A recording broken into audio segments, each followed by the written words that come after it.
हाँ, अस्सलाम वालेकुम साहब भाई। वालेकुम सलाम वकार भाई। अच्छा सुनिए, आप अपनी बहन सादिया के घर फौरन पहुंच सकते हैं?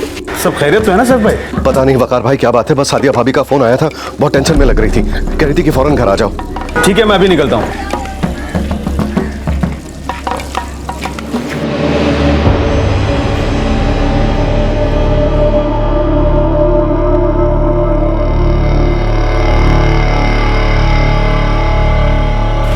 सादिया भाभी, सादिया भाभी,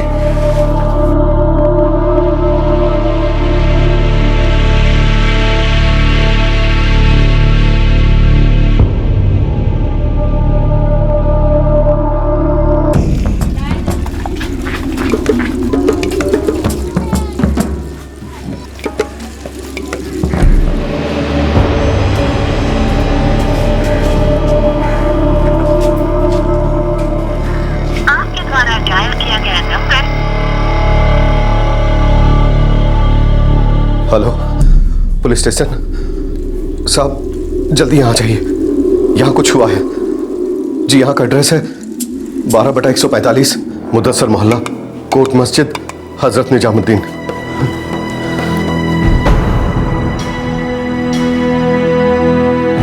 सैफू भाई, ये सब क्या हो गया? सादिया, सादिया भाभी, अल्लाह, सादिया भाभी, अल्लाह,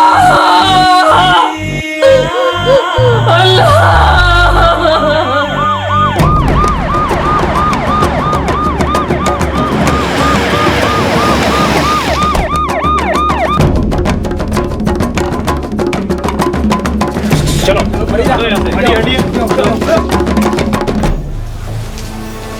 कौन था ये? सब मेरे सगे बड़े भाई मोइनुद्दीन शेख, इनके शौहर, इनका नाम सादिया शेख। सादिया मेरी छोटी बहन है, मेरा नाम वकार है। तुम्हारा नाम? जी सैफुद्दीन शेख साहब, मैंने ही आपको फोन किया था। यानी लाश को सबसे पहले तुमने ही देखा था?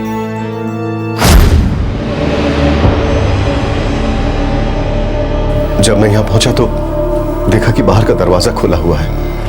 सादिया भाभी, सादिया भाभी, अंदर दाखिल हुआ तो सादिया भाभी, मैंने मोइन भाईजान की लाश देखी।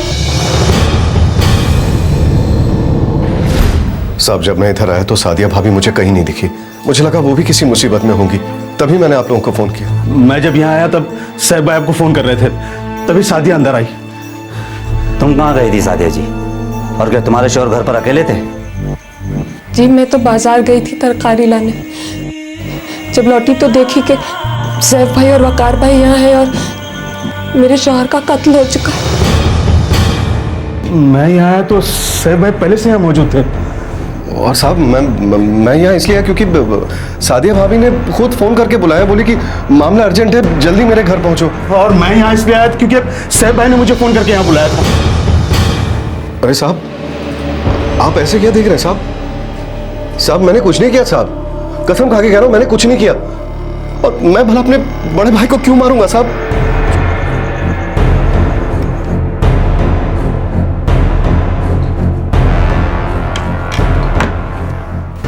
सर गला कटा गया है, पर आसपास कोई हथियार नहीं मिल रहा है जिससे मर्डर हुआ हो। तुम तुरंत फॉरेंसिक टीम को बुलवाओ, घर का कोना कोना छान मारो और उसके बाद लाश को पोस्टमार्टम के लिए भिजवाओ। सर। और हाँ, इन तीनों को, सादिया, वकार, सैफ, इन्हें भी पुलिस स्टेशन बुलवाओ। ये लोग जरूर कुछ छिपा रहे हैं। पीड़ित का छोटा भाई सैफुद्दीन बौखला गया था क्योंकि उसकी भाभी सादिया और सादिया का भाई वकार उस पर उंगली उठा रहे थे, इशारा कर रहे थे कि शायद सैफुद्दीन ने ही अपने भाई मोइनुद्दीन का कत्ल किया है। मौका वारदात पर सबसे पहले सैफुद्दीन पहुंचा। उसके हिसाब से मोइनुद्दीन की लाश वहां पड़ी थी। अब सवाल यह था कि इन तीनों में से झूठ कौन बोल रहा था और कातिल कौन था, और यह कत्ल हुआ क्यों था?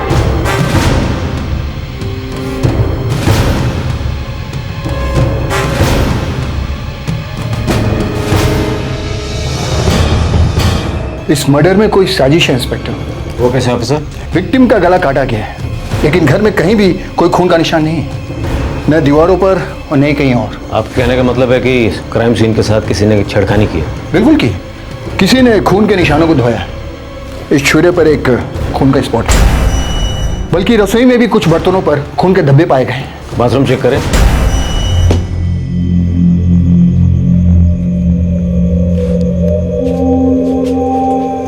किसी ने सबूतों को धो डालने की कोशिश की है। ये देखिए, इसे ताज़ा ताज़ा सुखाने के लिए रखा गया है।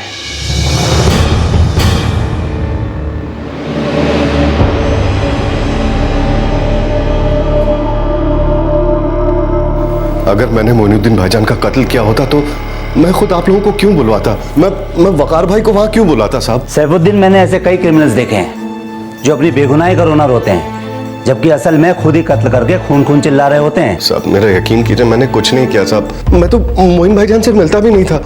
वो तो सादिया भाभी का अचानक फोन आ गया, बोली कि मामला बहुत अर्जेंट है। सैफ भाई आप फौरन यहाँ आ जाइए। क्यों, सब ठीक तो है ना? बस आप जल्दी आ जाइए, देर न करें, मैं इंतजार कर रही हूँ। ठीक है भाभी, मैं अभी निकलता हूँ। साहब मेरा मोबाइल ले लो साहब। साहब मेरे सारे कॉल लिस्ट चेक कर लो साहब। आपको जो करना है चेक कर लीजिए, मैं झूठ नहीं बोल रहा हूँ साहब। आप मेरा भी मोबाइल चेक कर लीजिए, आपको तसल्ली हो जाएगी कि मैं वहां इसके लिए पहुंचा था क्योंकि सैफ भाई ने मुझे फोन करके बुलाया था।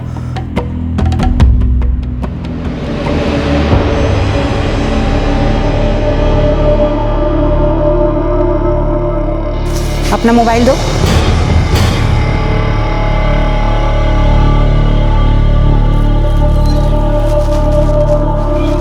ये क्या तमाशा है सादिया? पहले तुमने अपने देवर को फोन किया, फिर तुम्हारे देवर ने तुम्हारे बड़े भाई साहब को फोन किया, फिर उन दोनों को तुम्हारे घर में से तुम्हारे पति की लाश मिलती है। क्या बात है जो तुम छुपा रही हो? क्या तुमने अपने पति का कत्ल किया है?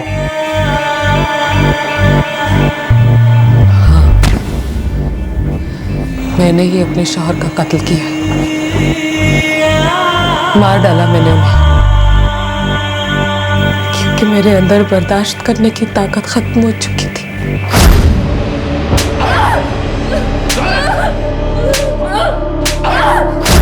तेईस साल साहब, पूरे 23 साल मैं उसकी हैवानियत का शिकार होती रही। फिर एक टाइम आया, मुझे कुछ करना ही पड़ा। 23 साल बाद ऐसा क्या हो गया जो तुम्हें अपने पति का कत्ल करना पड़ा? अगर मैं उन्हें नहीं मारती तो वो मुझे मार डालते।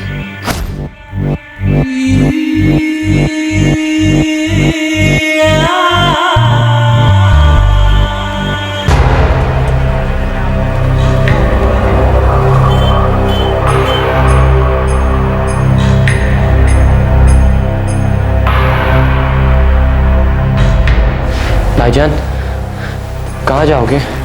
कुछ तो सोचा होगा। पता नहीं। ये रख ले और यहीं रहना। अम्मी का ख्याल रखना यहाँ रहकर। और आप भाईजान? मैं कर लूँगा।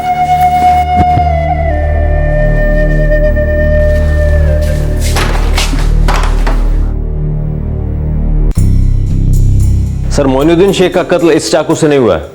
इसका मतलब है ये औरत झूठ बोल रही है, वो जरूर कुछ छुपा रही है। 2 लड़के हैं, माजिद और नवाज, दोनों गायब हैं। दोनों के सेलफोन्स भी ऑफ आ रहे हैं। मैंने पड़ोसियों से पूछताछ की, उन्होंने बताया कि दोनों यहीं इनके साथ ही रहते थे, लेकिन कहीं दिखाई नहीं दे रहे। तुम वकार और सैफुद्दीन को वापस से बुलवाओ, क्योंकि सिर्फ सादिया ही नहीं है जो झूठ बोल रही है।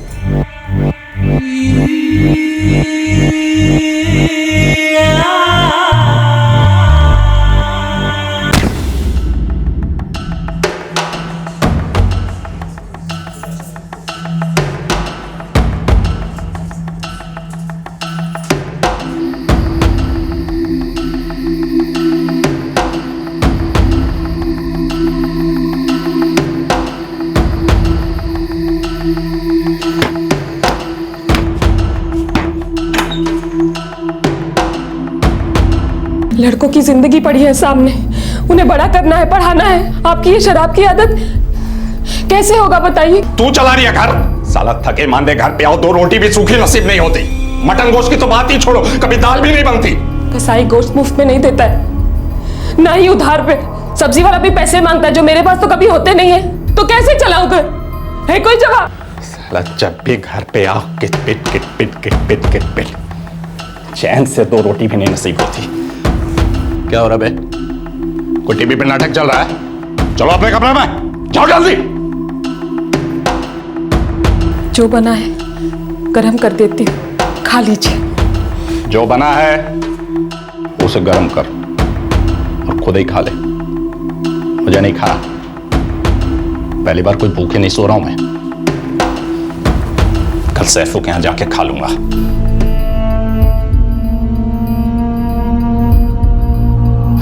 साहब मुझे मालूम था कि मेरा भाई ना अच्छा बाप था और ना ही अच्छा शौहर।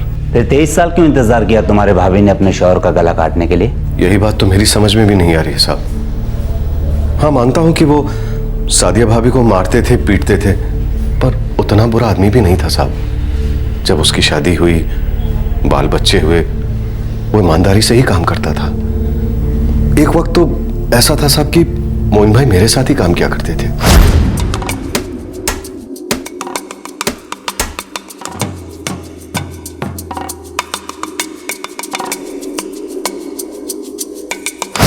यही कोई 12 साल पहले की बात है साहब।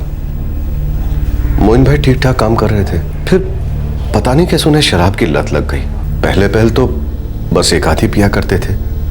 हमें से किसी को पता ही नहीं चला साहब कि कब शराब उन्हें पीने लगी, और जब तक पता चला बहुत देर हो चुकी थी साहब।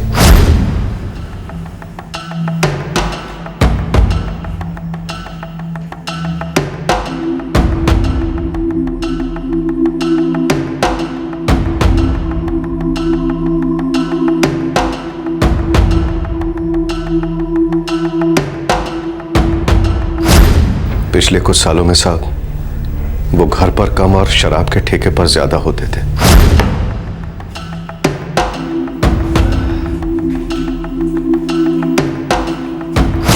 और एक टाइम के बाद शराब के साथ साथ अफीम, गांजा, चरस सब कुछ शुरू हो गया साहब। फिर क्या था, वो सड़क छप गर्त पर उतर आए।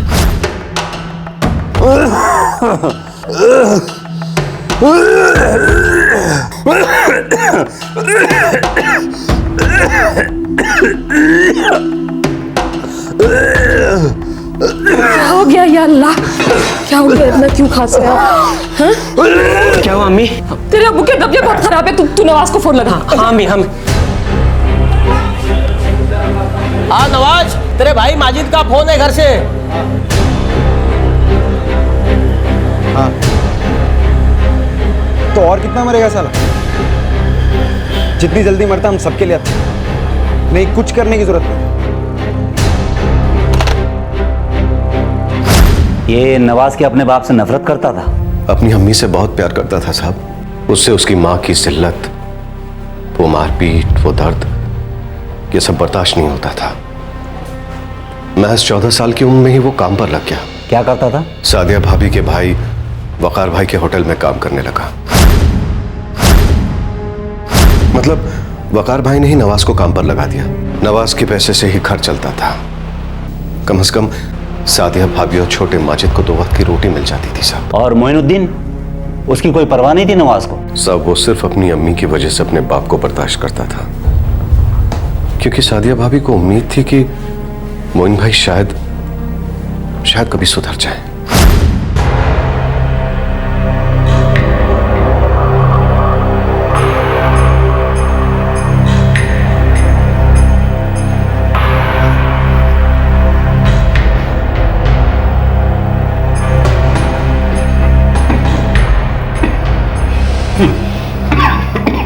देखिए, आपके पति मोइनुद्दीन को टीबी हो गई है।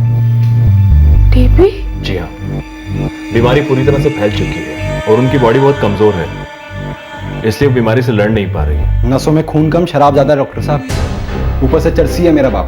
देखिए, आज के बाद शराब की एक बूंद भी नहीं। गर्द वर्द तो बहुत दूर की बात है, इन्हें सख्त परहेज की जरूरत है और इन्हें दवाएं भी लेनी होगी। इन सब के बाद भी आप ज्यादा उम्मीद मत रखिएगा।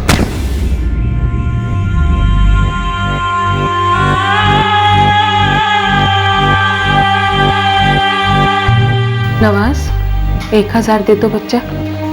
माजिद, तू जाके ये दवाई खरीद ला। हम तुझे गेट पे मिलते हैं अब्बू के साथ, वहां से रिक्शा कर देंगे। हाँ जी अम्मी। अम्मी, आपको इस सबसे क्या मिलता है? जानवरों की तरह पीटता है आपको। सारी कमाई दारू और चरस पे फूक दी। एक बार भी हम लोगों के बारे में सोचा भी? और अब ये सब इलाज विलाज क्यों? क्योंकि वो तेरे अब्बू हैं। नहीं, उस आदमी ने सिर्फ हमें पैदा किया, बाप वो होता है जो आपको पालता है, आपसे प्यार करता है, आगे की सोचता है और अपने बच्चों की अम्मी को इज्जत देता है। नवाज, ये सब बातें होती रहेंगी। अभी तेरे अबू इंतजार कर रहे हैं, तो पहले चल चल। मैंने भी बहुत कोशिश की साहब, लेकिन मोइन भाई के नशे की लत छूटती ही नहीं थी। फिर क्या था साहब, ना काम काज था, ना हाथ में पैसे। जैसे जैसे नशे की तलब बढ़ती, मोइन भाई की हैवानियत भी बढ़ती जाती। तो पैसे देने तो यही ढेर कर दूंगा तुझे। सर, कई बार तो लगा कि सादिया भाभी मोइन भाई को तलाक क्यों नहीं दे देती, पर उनकी सोच अलग थी। सैफ, सच सच बताओ, नवाज और माजिद कहाँ हैं? खुदा कसम मैं कुछ नहीं जानता। ये सादिया का भाई वकार को तो पता होगा।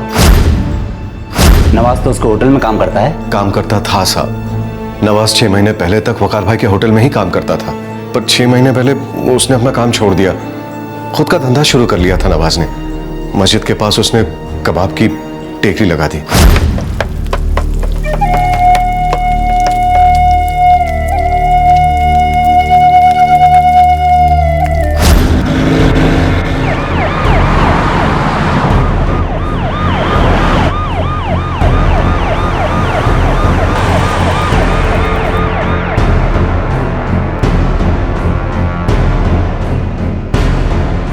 हाँ साहब, दुकान तो बंद है और किसी को कुछ नहीं मालूम।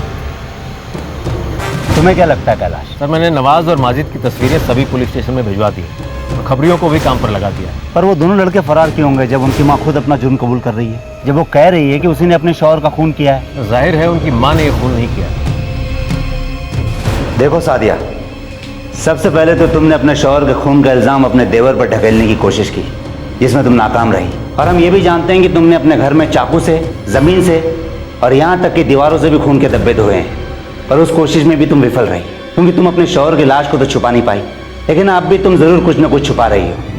कुछ नहीं छुपा रही हूँ साहब, यही सच है कि मैंने अपने शौहर का खून किया है। 23 साल की मारपीट, गाली गलौज, भूखे पेट सोना, अपने ही बच्चों के सामने तौहीन होना और उसके बावजूद अपने शौहर की फिक्र करना, क्या था वो? सादिया, हम अच्छी तरीके से जानते हैं कि तुमने अपने शौहर का कत्ल नहीं किया है, और जिसने भी किया है तुम उसे अच्छी तरीके से जानती हो। केस की शुरुआत से ही पुलिस को सादिया के बयान पर शक था।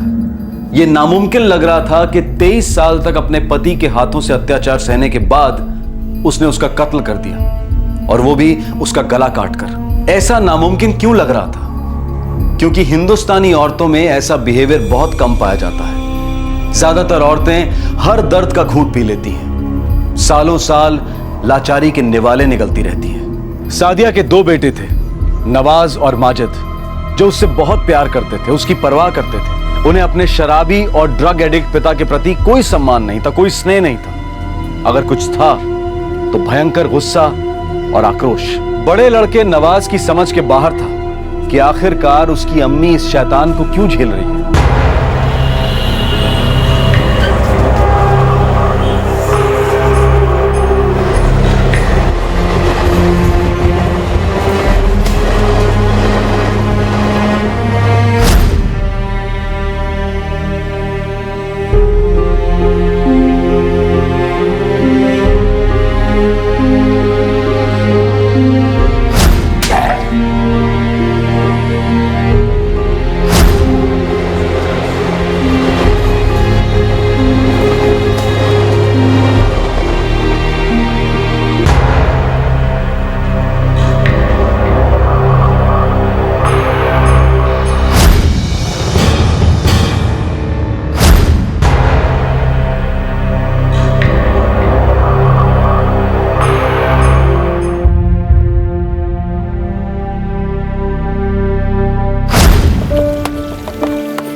लो अम्मी, मेरे ठेले का पहला कबाब।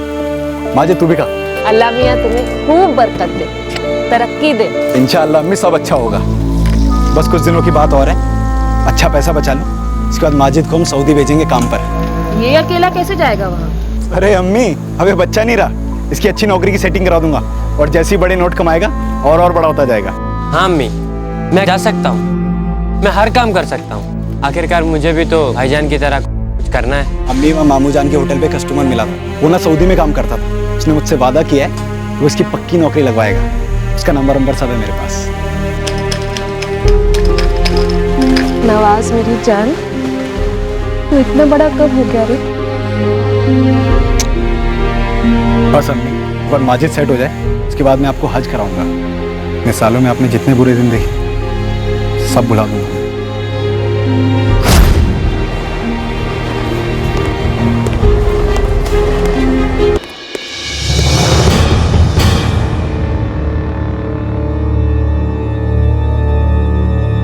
तुम्हारी अम्मी सादिया कहती है कि उसने तुम्हारे अब्बू मोइनुद्दीन का खून किया है, लेकिन मुझे पूरा यकीन है वो किसी को बचा रही है। वो तुम्हें और तुम्हारे छोटे भाई माजिद को बचा रही है। माजिद मासूम है साहब, उसे बीच में मत लाइए।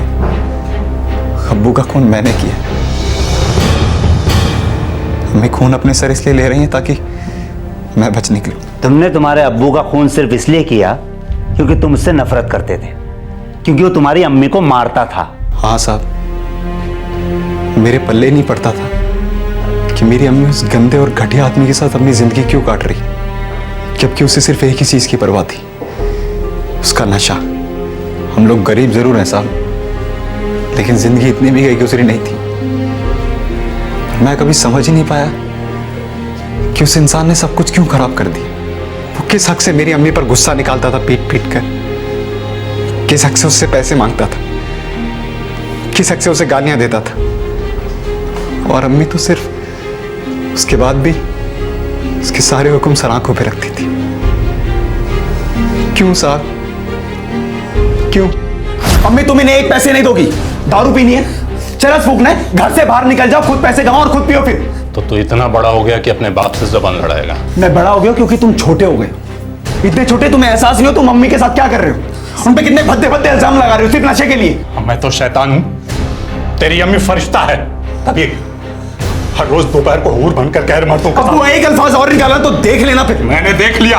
अगर तुझे भी देखना है ना तो दोपहर में देखना, तुझे पता चल जाएगा कि क्या चीज है तेरी अम्मी। नवाज, नवाज तुम चलो ना यहाँ से, तुम सो जाओ। बच्चा बचाओ ना, तुम रात भर काम करके आए हो ना, तुम मत पड़ो इस सब में, मैं संभाल लूंगी। नहीं अम्मी, आप नहीं संभाल पाती। इतने साल हो गए और आप अभी भी साथ भी हमदर्दी जता रही। ये कुछ भी जहर उगलता और तुम मुफ्त तक नहीं करती। अगर तुम्हें इनके बारे में कुछ भी गलत बोलना है तो अभी इसी वक्त इस घर से बाहर निकल जाओ। ऐसे नहीं बोलते, गुस्सा ठंडा करो। आप आइए ना, आराम कीजिए। आपको बोला है डॉक्टर ने आराम करने के लिए, तबीयत बहुत नाजुक है इस वक्त। ये सब गोलियों का असर है, कुछ नहीं। तुम आओ, अंदर आओ, तुम अंदर आओ। चलो चलो यहाँ से, तुम चलो बस। बाप से जबान लड़ा रहा, मैं घर छोड़ के चला जाऊं। मर्डर मैंने किया साहब, माजिद और अम्मी बेकसूर हैं। बस बहुत सालों से हम लोग सहते आ रहे थे। उस दिन साने ही है, अम्मी की हालत देखी नहीं गई साहब। मैं अब्बू को मारना नहीं चाहता था, बस हो गया। वो चॉपर कहाँ है जिससे तुमने अपने अब्बू का कत्ल किया था?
अम्मी का ख्याल रखना, कभी साथ मत छोड़ना। जी भाईजान।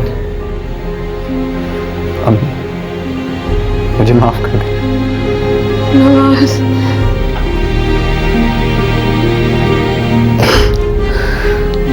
नवाज पर उसके पिता का कत्ल करने के चार्जेस लगे हैं। फिलहाल वो पुलिस कस्टडी में है। नवाज अपनी मां को बचाना चाहता था और इस चक्कर में उसने अपने पिता को मार डाला, लेकिन उसने जो किया वो एक जुर्म था, संगीन जुर्म। लेकिन जो सादिया के साथ हो रहा था, क्या वो कम संगीन था? हर रोज तिल तिल कर, तड़प तड़प कर किश्तों में मारा जा रहा था उसे, टॉर्चर हो रहा था उसमें, और साथ में सादिया के दोनों मासूम बच्चों के बचपन का कत्ल हुआ था।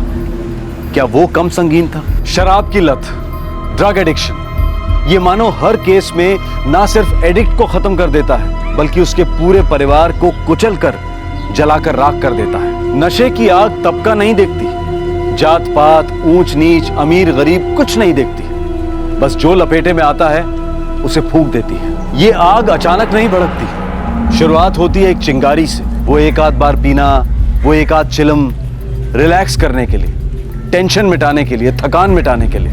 2 पल का नशा मानो सारी तकलीफों पर धुएं की चादर बिछा देता है, और फिर इंसान इस चादर के बिना रह नहीं पाता।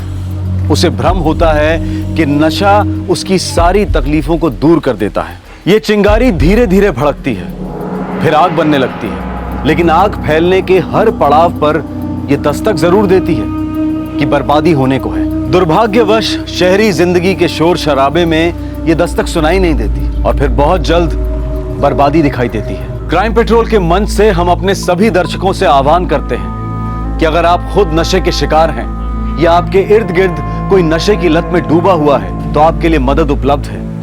कई संस्थाएं हैं, कई अस्पताल हैं, ट्रीटमेंट्स हैं जो नशे की लत से लड़ने में आपकी मदद कर सकते हैं। लेकिन वो पहला कदम, वो हिम्मत वाला कदम हमें ही लेना होगा। अपने आप कभी कुछ ठीक नहीं होगा, और दुनिया का कोई भी नशा आपकी किसी भी प्रॉब्लम को सॉल्व नहीं कर सकता है, बल्कि नई प्रॉब्लम्स ही खड़ी कर सकता है। हमारे आज के एपिसोड की दूसरी कहानी।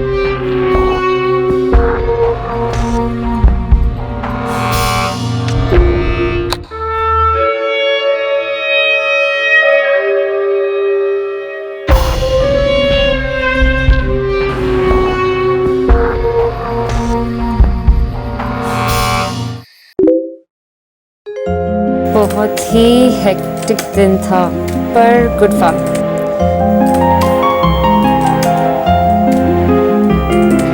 पूजा, पापा ऑनलाइन है क्या? कह गए थे सिंगापुर पहुंचते ही कॉल करेंगे।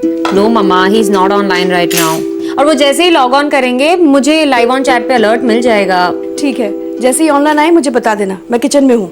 Okay okay. पूजा, दिन की शिफ्ट मांगना, तुझे बहुत मिस कर रही हूँ यार। ओए होए,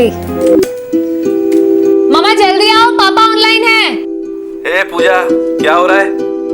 बस चिलिंग पापा, आप बताइए आपके और सिंगापुर के क्या हाल है? अरे मैं ठीक हूँ, बस एक क्लाइंट के साथ थोड़ा टाइड अप हो गया था। ओह, इतना टाइड अप हो गए कि 10 सेकंड का कॉल भी नहीं कर सकते। अरे यार, तुम्हारा टोन तो ऐसा जैसे मैं कोई अफेयर कर रहा हूँ। सॉरी मैडम, ऐसा कोई ड्रामा नहीं है। ओके पूरे 3 हफ्ते हो गए हैं, सिंगापुर, हांगकांग, मलेशिया। 2 दिन आउट ऑफ रडार, क्या हुआ इतना इमोशनल ब्लैकमेल? अच्छा बताइए, आ कब रहे हैं? जल्दी आ रहा हूँ, मैं भी घर के लिए तरस गया हूँ। बस 2 दिन की बात और है, उसके बाद सीधा फ्लाइट पकड़ के बड़ौदा और घर। Okay bye, and I love you ladies. Bye. Love you too papa. Bye bye. हमारे देश में जब लैंडलाइन फोन्स घर घर में पहुंचना शुरू ही हुए थे, तब 1994-95 के आसपास मोबाइल फोन्स ने टेलीफोन की परिभाषा पूरी तरह बदल दी। और आज जब मोबाइल फोन लगभग हर दूसरे आदमी की जेब में आ गया है, तब इंटरनेट की क्रांति कम्युनिकेशन को एक अलग ही लेवल पर ले गई है। इंटरनेट के आने से एक दूसरे के साथ टच में रहने के अनेकों ऑप्शंस उपलब्ध हैं। Email, computer to computer calling, video conferencing, video chat, हर रोज नए नए एप्लीकेशंस दूरियां घटा रहे हैं। दुनिया सिकुड़ती जा रही है, और सोशल नेटवर्किंग साइट्स ने तो समय और लोकेशन दोनों की हर सीमा को पार किया है। जिस तरह से एटॉमिक एनर्जी से बॉम्ब भी बन सकता है, उसी तरह इंटरनेट कई गंभीर, घातक और घटिया इरादों के लिए भी इस्तेमाल होता है। ई क्रिमिनल्स बिना चेहरे के अपराधी होते हैं। उनकी हैरेसमेंट करने की टेक्निक्स हाईटेक होती हैं, और उन्हें बेनकाब करना बेहद मुश्किल।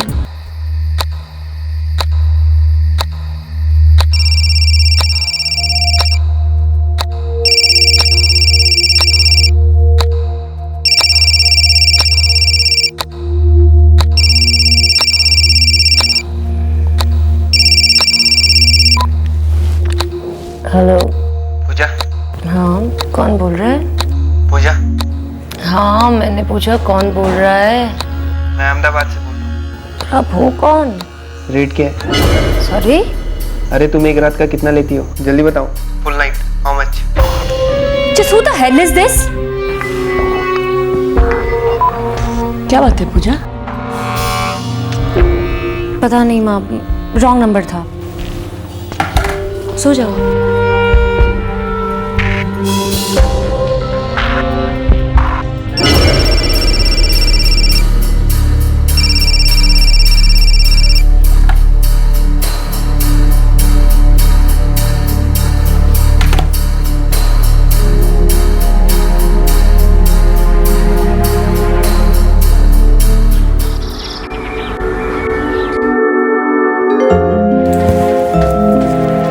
बाय मम्मा। बेटा सीधे घर आना। ऑफ कोर्स मम्मा, पर 8 बज जाएंगे। हाँ चलो बाय।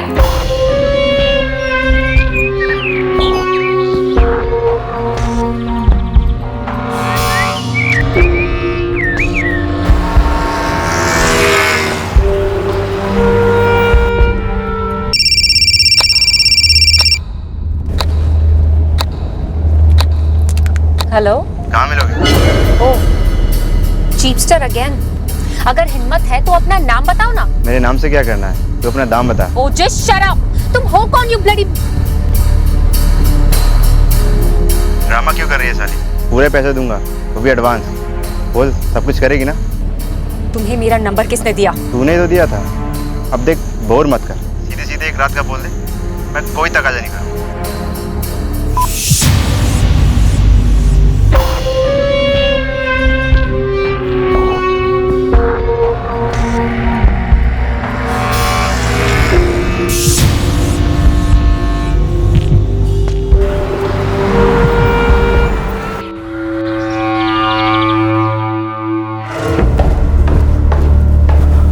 साहब आपका टिफिन। Oh thank you. पापा कॉलेज गए? वो अभी उठे हैं।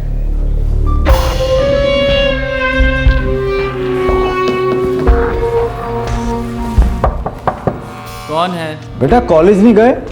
बाद में जाऊंगा डैड, थोड़ा डाउन फील कर रहा हूँ। सब ठीक है ना? कुछ सीरियस नहीं है, बस थोड़ा बॉडी एक है। डोंट वरी डैड, थोड़ी देर में चला जाऊंगा। Bye dad. Bye.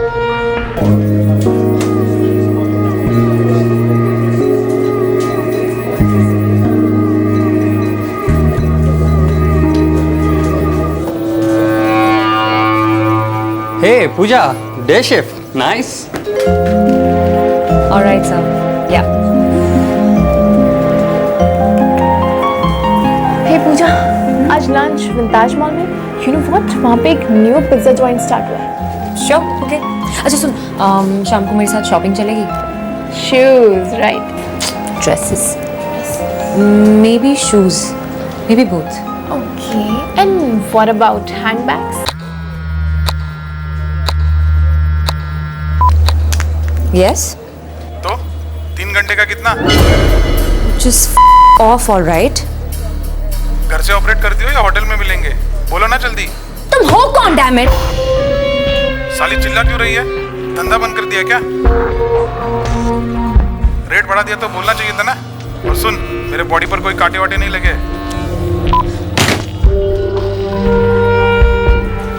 What happened?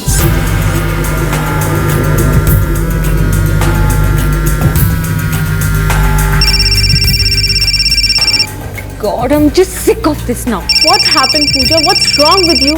Who is that person? अगर ये पता होता तो अभी तक कंप्लेन कर चुकी होती। कंप्लेन? कल रात से कितनी बार कॉल्स आ चुके हैं और हर बार वही नॉनसेंस। आई गेस तेरे साथ कोई प्रैंक कर रहा होगा यार। गंदी गंदी बातें कर रहे हैं ये लोग फोन पर। तुझे पता भी है क्या पूछ रहे हैं?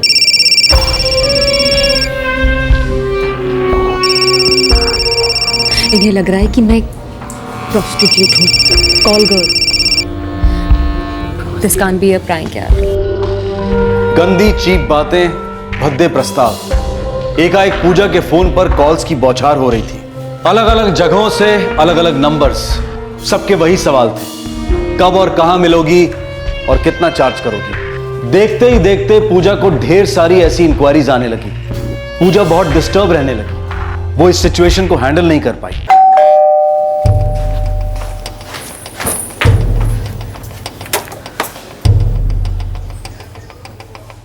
क्या बात है बेटा, मैंने इतनी बार कॉल किया और तुमने एक बार भी जवाब नहीं दिया। बिजी थी मम्मा। तो एक मैसेज कर देती, इतना भी टाइम नहीं था तुम्हारे पास। नहीं था टाइम, बोला ना बिजी थी।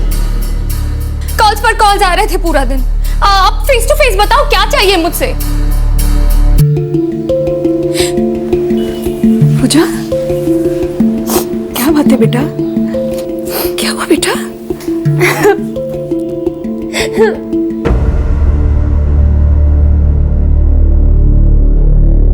फोन साइलेंट पे करने से फोन आने बंद तो नहीं होंगे और ना ही तुम्हारा डिस्टर्ब होना बंद होगा।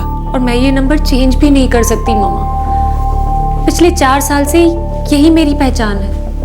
मेरे सारे फ्रेंड्स, सारे कॉन्टैक्ट, सभी के पास यही नंबर है। हम पुलिस के पास चलते हैं। ऑलरेडी 1 हफ्ते से तुम ये सब झेल रही हो। मम्मा, मुझे बहुत डर लग रहा है। ऐसा लग रहा है जैसे कोई 24/7 मुझे ऑब्जर्व कर रहा है, मेरा पीछा कर रहा है।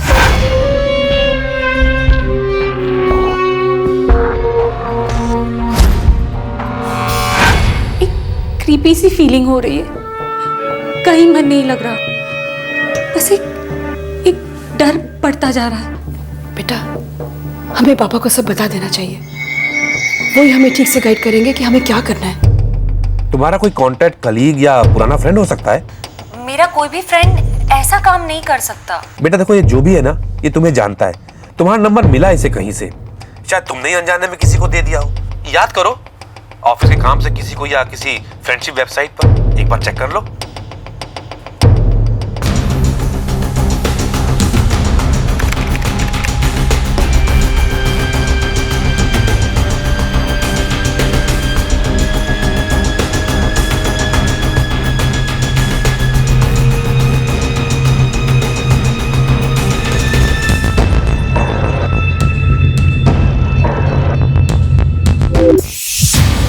नहीं पापा, मेरा सिर्फ एक फ्रेंड्स बुक अकाउंट है जो मैंने अभी चेक किया।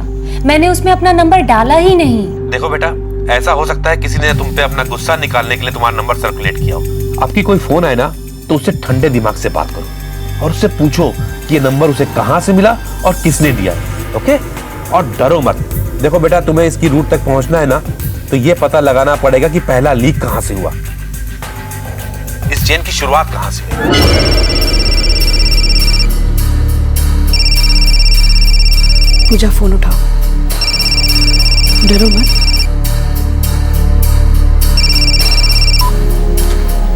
हेलो, फ्री हो?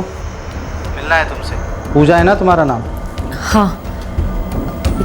क्या मैं जान सकती हूँ आप कहाँ लोकेटेड है? सूरत में, लेकिन बड़ौदा आ सकता हूँ। आपका नाम? रणबीर, ऋतिक, आयुष्मान, जो चाहे वो पिक करो, लेकिन मुझे तो पूजा ही अच्छा लगता है। तो बोलो, कल फ्री हो? डिपेंड करता है। पैसा जो बोलोगी वो, उसकी टेंशन ना लो। तुम किसके थ्रू आ रहे हो उस पे डिपेंड करता है। मैं समझा नहीं। मतलब तुम्हें मेरा नंबर किसने दिया? किसी ने नहीं दिया यार, फ्रेंड्स बुक के चैट पेज पर तुम्ही ने नंबर पोस्ट किया था उस मैसेज के साथ। Friends book chat message? कैसा मैसेज? ओए यार, टाइम खोटी ना कर, बोलना सीधा सीधा, कब और कहाँ, कितना लेगी।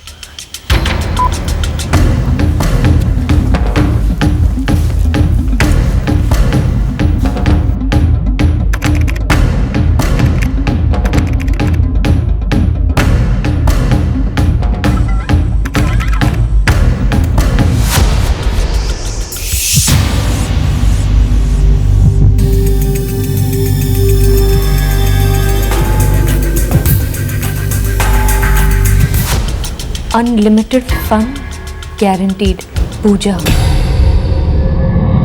किसी ने मेरे नाम का फेक अकाउंट बनाया है और मेरा नंबर भी डाला है यहाँ पर। ओके बेटा, सुनो, ये किसी ऐसे इंसान का काम है जो तुम्हें नुकसान पहुंचाना चाहता है, हार्म पहुंचाना चाहता है, लेकिन हम कभी ऐसा होने नहीं देंगे। तो सबसे पहले कल सुबह फर्स्ट थिंग तुम और मम्मा पुलिस स्टेशन जाएंगे, मेन रोड पर सीधे अलकापुरी पुलिस स्टेशन, और ऑन ड्यूटी ऑफिसर को सब कुछ बताओ। अपना लैपटॉप भी साथ लेके जाना, ओके?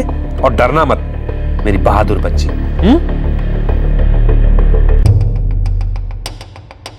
बेटा, बुरा ना मानो तो एक बात पूछो। क्या मम्मा? बेटा ऐसा कोई है जिससे तुम्हारा कभी कुछ रहा हो? I mean, कोई फ्रेंडशिप वगैरह जो अपना हो और वो तुमसे बदला ले रहा हो?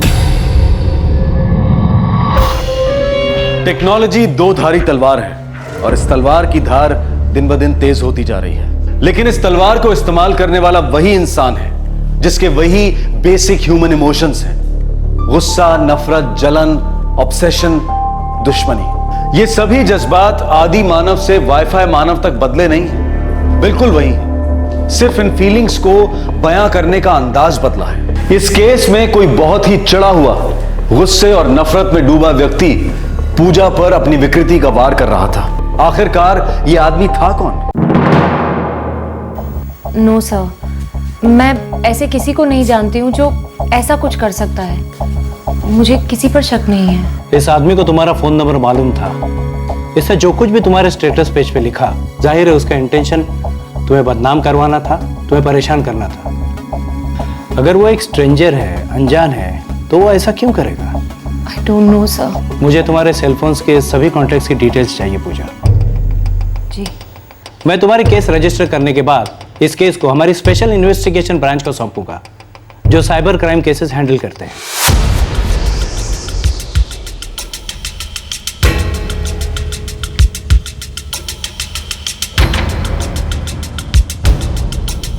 मैडम, पूजा के सेलफोन्स के सारे कॉन्टैक्ट्स चेक कर लिए, उसकी फ्रेंड्स बुक के भी सारे कॉन्टैक्ट्स चेक कर लिए, लेकिन कुछ निकल नहीं रहा। वेल, पूजा की इस कंप्लेंट के साथ साथ हमें फ्रेंड्स बुक के होल्डिंग ऑफिस से बात करनी है। जी मैडम, मैं वो इनिशिएट करता हूँ। और हाँ, पूजा को यहाँ बुलाओ, मुझे उससे बात करनी है। ये नंबर पिछले 4 साल से है मेरे पास। देखो पूजा, इस आदमी को ट्रैक डाउन करने के लिए हम कई तरीके अपना रहे हैं। ये काफ़ी लंबा चौड़ा प्रोसेस है क्योंकि कई सारे फैक्टर्स हमें कंसिडर करने पड़ते हैं। ये सब तो चलता रहेगा, but you know what I think, मुझे लगता है कि ये इंसान तुम्हारी जान पहचान का है। आप ऐसा किस बेसिस पर कह रही है मैम? इस प्रोफाइल को देखो पूजा, इस पेज पे लिखे हर एक कमेंट को अच्छे से स्टडी करो। ये काम सिर्फ एक ऐसा इंसान कर सकता है जो तुम्हें जानता है, कोई ऐसा इंसान जो शायद तुम्हारी तरफ अट्रैक्टेड था और तुमने उसे रिजेक्ट किया हो। और रिजेक्शन के लिए एक रिलेशनशिप होना ज़रूरी है। सो टेल मी, मैं तुम्हारे बैकग्राउंड के बारे में हर एक डिटेल जानना चाहती हूँ। एंड माइंड यू पूजा, मैं सब कुछ जानना चाहती हूँ।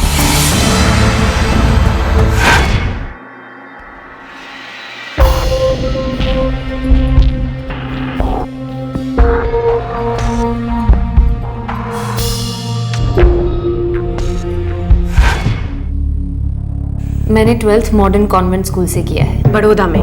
Pratapganj? That's right. And college? Mahavir college. School या कॉलेज में कोई बॉयफ्रेंड्स? नो मैम, मेरा कभी कोई बॉयफ्रेंड नहीं रहा। हाँ, कई बॉयज के साथ फ्रेंडशिप थी, but that was just friendship. क्या स्कूल या कॉलेज में किसी ने तुम्हें आके प्रपोज किया और तुमने रिजेक्ट कर दिया हो? You know, one sided love, एक तरफा प्यार। रूपाली जी, I'm sure आपके साथ हुआ होगा, मेरे साथ कॉलेज में हुआ है। टेल मी, है कोई ऐसा लड़का?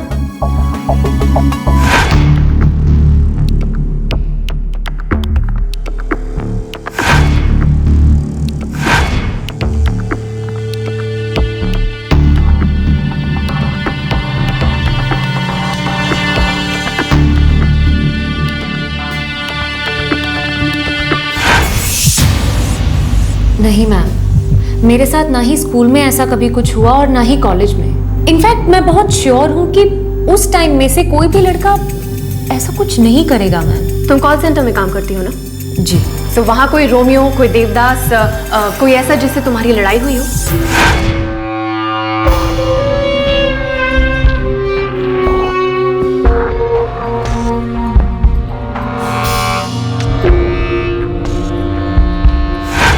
मेरा ऑफिस में तो इनफैक्ट मेरा सबके साथ बहुत ही कूल रिलेशनशिप है। वहाँ पर मेरा किसी के साथ ऐसा कोई इंटरेक्शन कभी हुआ ही नहीं। तुम्हें अपना ये फ़ोन नंबर सरेंडर करना होगा। हमें इस सिम कार्ड की ज़रूरत है। तुम एक नए नंबर के लिए अप्लाई कर दो एंड रिमेंबर, ये नया नंबर सिर्फ सिलेक्टेड लोगों को देना। लेकिन मैडम, जिस इंसान ने मेरी बेटी के साथ इतना बुरा किया, उसका क्या होगा? बुरा हाल होगा उसका। इस वक्त उसका कोई चेहरा नहीं है, और बहुत जल्द हम उसे बेनकाब कर देंगे।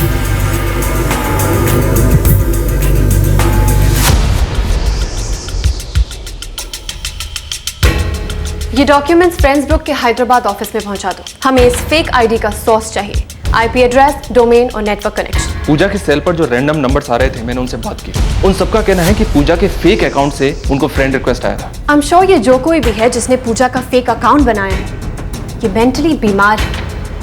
शायद ये पूजा को पहले से जानता हो, या फिर हो सकता है इसने पूजा के करीब आने की कोशिश भी की।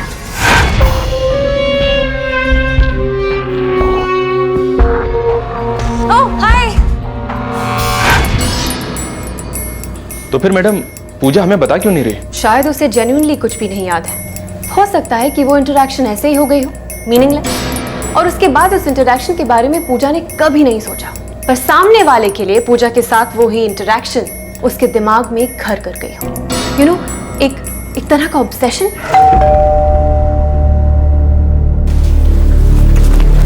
कैसी है पूजा? कुछ ठीक है अब। नो पापा, मुझे ऐसा कोई याद नहीं आ रहा। देखो बेटा, ये वक्त है सब कुछ साफ साफ कहने का। कोई कुछ नहीं सोचेगा, हम सब समझते हैं, इसलिए तुम्हारी हेल्प करना चाह रहे हैं। सो प्लीज बताओ, क्या तुम कुछ छुपा रही हो या कुछ नजरअंदाज कर रही हो, इग्नोर कर रही हो?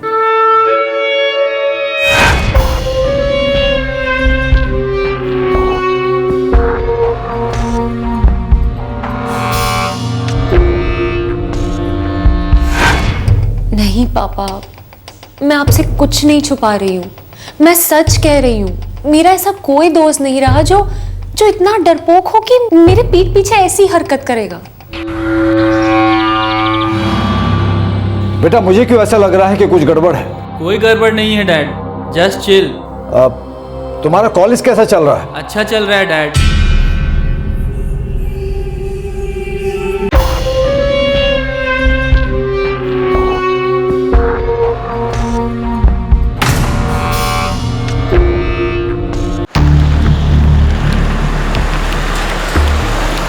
यस मैम, पेपर्स मिल गए, मेरे डेस्क पर ही हैं। हमें क्विक रिस्पांस चाहिए mister Reddy. As soon as possible इस अकाउंट से रिलेटेड आईपी एड्रेस, डोमेन और नेटवर्क कनेक्शन चाहिए। श्योर मैम, मैं इस केस को टॉप प्रायोरिटी पर फॉलो कर रहा हूँ। एक लड़की की जिंदगी तबाह करने पे तुला है ये आदमी। आई मीन, एक सोशल नेटवर्क साइट पे ये टोटली एंटी सोशल एक्टिविटी है। I totally agree with you ma'am. मैंने सारे पेपर स्कैन करके यूएस हेड ऑफिस भेज दिए हैं। आपको इस केस के सारे डिटेल्स उनके मदर सर्विस से मिल जाएंगे। और इस केस को मैंने रेड अलर्ट मार्क कर दिया है। वहाँ की टीम के साथ मैं 24 आवर्स कंटिन्यूस टच में भी हूँ। तो जैसे ही मुझे कुछ डिटेल्स मिलती हैं, मैं आपको फॉरवर्ड कर दूंगा। और हाँ, every minute is important. Top priority पे रखिए इस केस को। Sure.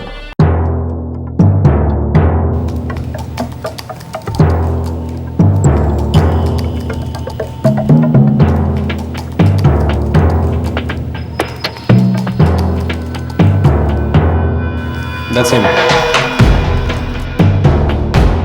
IP address 1.121.345.652.247.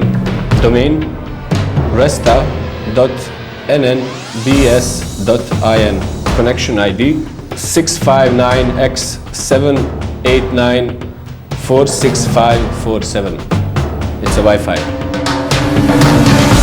Cyber space, जिसे वर्चुअल स्पेस भी कहा जाता है, ये हवाओं की लहरों में बसने वाली एक अनोखी चमत्कारी दुनिया है, जहां इंफॉर्मेशन बिजली से भी तेज दुनिया के दो कोनों के बीच प्रसारित होती है। ये एक फेसलेस इंटरफेस है। इस दुनिया में कोई भी शख्स गुमनामी का मुखौटा पहनकर किसी भी दूसरे शख्स को वो सारी चीजें बयां कर सकता है जो शायद असल जिंदगी में मुमकिन ना हो। लेकिन टेक्नोलॉजी के पहरेदारों और साइबर क्रिमिनल्स के बीच हमेशा चूहे बिल्ली का खेल चलता रहता है। अगर कोई शख्स ये सोचता है कि वो इंटरनेट की गुमनामी में अपने गलत काम करके बच जाएगा, तो वो बहुत गलत सोचता है। मैडम, नेटवर्क कनेक्शन है 659x789465547। ये serial number data proton company को बिलोंग करता है। डेटा प्रोटॉन, ये तो यूएसबी इंटरनेट कनेक्शंस प्रोवाइड करते हैं ना? Correct.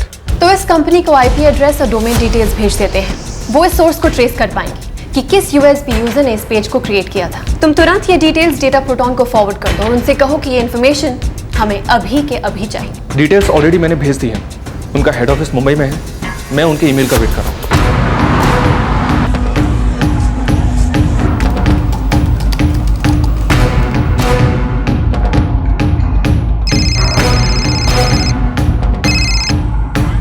Hello madam, Mrinal here from data communication centre. Source trace हुआ? Yes madam. ये connection Ellora park society Baroda Gujarat से है। इसका आईपी एड्रेस और नेटवर्क कनेक्शन नंबर है 476879879898। It's a USB connection, wireless. किसके नाम पे है? Arjun Gandhi, son of Kailash Gandhi, 17/34, Ellora park society Baroda Gujarat. Thanks Mrinal, thank you so much. हाँ, मुझे लगता है मैं उसे जानती हूँ। मिल गया? हाँ। कौन था? अर्जुन गांधी। कौन अर्जुन गांधी? तुम जानती हो उसे? हाँ। तुम उसे कैसे जानती हो? और तुमने पहले क्यों नहीं बताया?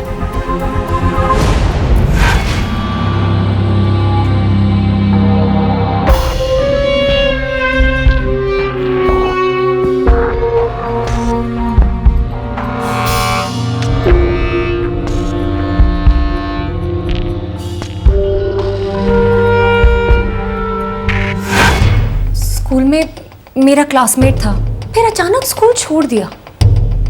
उसके बाद लास्ट ईयर में उससे टकराई थी।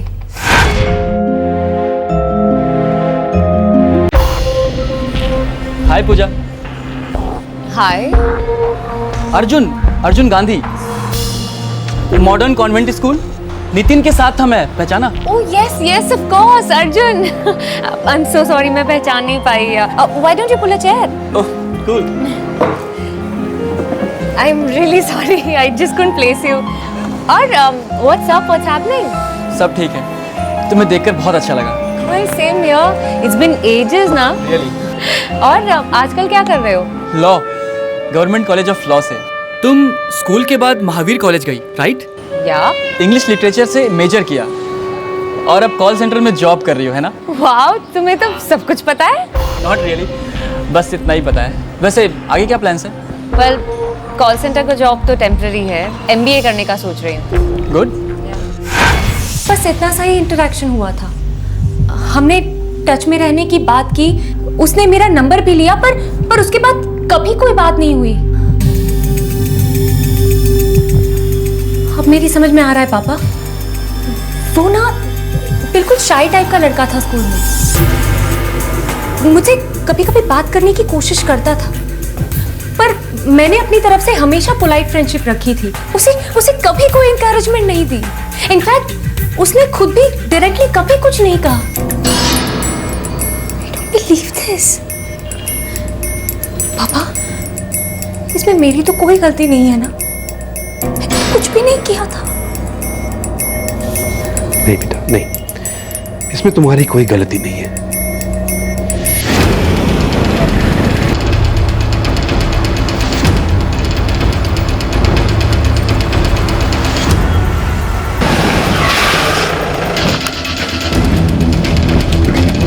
I am sorry, I can't believe it. मेरा अर्जुन ऐसी हरकत नहीं कर सकता। मैडम, वो एक लॉ स्टूडेंट है। हमारे पास उसका कनेक्शन नंबर है, उसका डोमेन जहां से उसने लॉगिन किया था, उसका आईपी एड्रेस यानी कि इंटरनेट प्रोटोकॉल एड्रेस, उसके लैपटॉप का सीरियल नंबर, उसके लैपटॉप का मेक, उस आउटलेट का एड्रेस जहां से उसने वो लैपटॉप खरीदा था। इस जुर्म की पूरी डिटेल कुंडली हमारे पास है मिस्टर गांधी। अर्जुन, दरवाजा खोलो। क्या है डैड? एक अर्जेंट बात करनी है। मैं सो रहा हूँ डैड।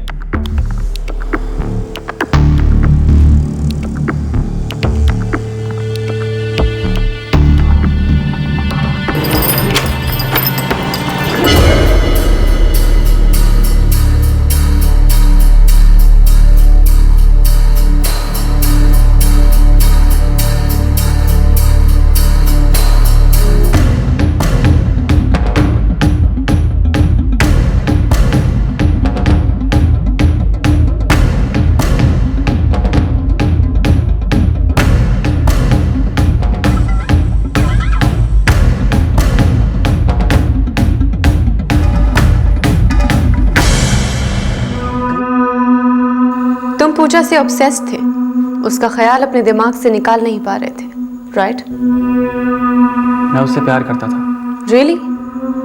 तुमने उसे कभी बताया नहीं? एक्चुअली मैंने कई दफ़ा उसको बताया, मेरा मतलब बताने की कोशिश की, बता नहीं पाया, लेकिन मैं उसे भुला भी नहीं पाया, नींद में भी नहीं, हर सेकंड बस पूजा।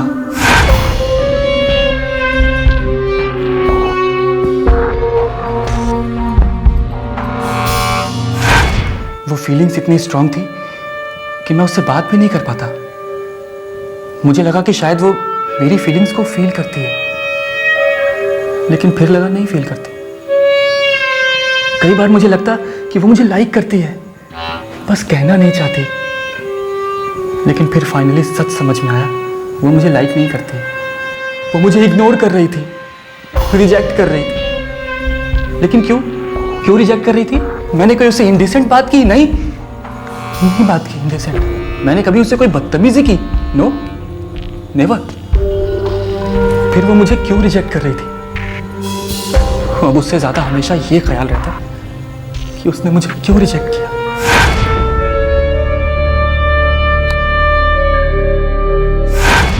अब गुस्सा तो आएगा ना मैम, किसी को भी आ सकता है। वो मुझे इतना हर्ट कर रही थी और मैं रिटर्न में कुछ नहीं करता। This is unfair, this is totally unfair, है ना? तो मैंने भी सोचा, ओके बेबी, तुम मुझे हर्ट कर रही हो तो मैं भी तुम्हारे साथ एक छोटा सा गेम खेल सकता हूँ, ताकि वो महसूस कर सके कि मुझे कितना दर्द हुआ है। अब दर्द तो दर्द ही होता ना मैम, चाहे वो लड़के का हो या लड़की का, इट्स सेम ना। लेकिन ये दर्द ज़्यादा क्यों होता है आप जानती हैं मैम? नहीं, आपको मैं बताता हूँ, क्योंकि आप किसी को बहुत प्यार करते हो, मैं भी उससे प्यार करता हूँ, अब भी उससे उतना ही प्यार करता हूँ। I love her and I hate हर।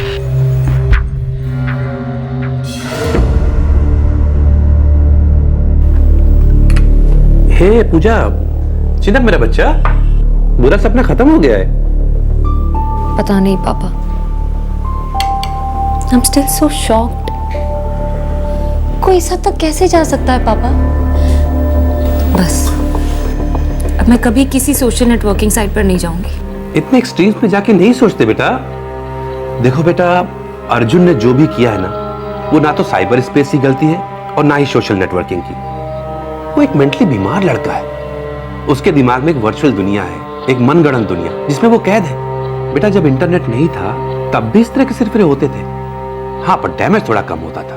देखो बेटा, जिस तरह इंटरनेट पूरी दुनिया को तुम्हारी उंगली पर लाके बैठाता है, उसी तरह तुम्हें भी तो सारी दुनिया के सामने पहुंचाता है। It's a part of the game my child. थोड़ा सा सेंसिबली यूज करो तो इंटरनेट किसी जादू की छड़ी से कम नहीं है। पर एक बात याद रखो, ये इंटरनेट और सोशल नेटवर्किंग तुम्हारी जिंदगी का एक हिस्सा हो सकते हैं, तुम्हारी जिंदगी नहीं।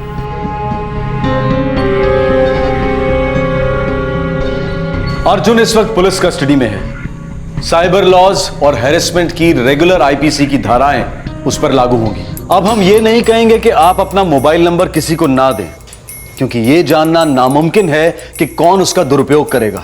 हम ये भी नहीं कह रहे हैं कि दुरुपयोग की संभावना को कम करने के लिए आप अपना फोन नंबर चेंज करते रहें, और ना ही हमारा मकसद इंटरनेट और सोशल नेटवर्किंग को एक विलन के रूप में पेश करना है। सोशल नेटवर्किंग साइट्स पर अगर हम थोड़ा गौर करेंगे तो हम पाएंगे कि हर स्टेटस अपडेट, हर चैट कॉन्वर्सेशन दस्तक देते हैं सामने वाले की मानसिक अवस्था की, उसके विचारों की, उसके इरादों की। ऐसे कई लोग हैं जिनसे रियल लाइफ में आप मिलें तो उनसे 2 शब्दों से ज्यादा बात नहीं होगी, लेकिन ऑनलाइन घंटों बातें होती हैं। ये प्लेटफॉर्म बेशक लोगों को खुलने में मदद करता है, पर अहम सवाल ये है कि हमें लोगों के साथ कितना खुलना चाहिए। आप अपनी रोजमर्रा की जिंदगी की ढेर सारी डिटेल्स पोस्ट करते हैं, अपनी प्राइवेट और पर्सनल फोटोग्राफ्स और होम वीडियोस पोस्ट करते हैं, लेकिन आपके 200, 400 या 2000 ऑनलाइन फ्रेंड्स में से कौन आपकी जिंदगी के लाइव टेलीकास्ट को किस नजरिए से देख रहा है, इसका अंदाजा आप कभी नहीं लगा सकते। जब तक देख रहा है, पढ़ रहा है, तब तक सब ठीक है, लेकिन जब वो फ्रेंड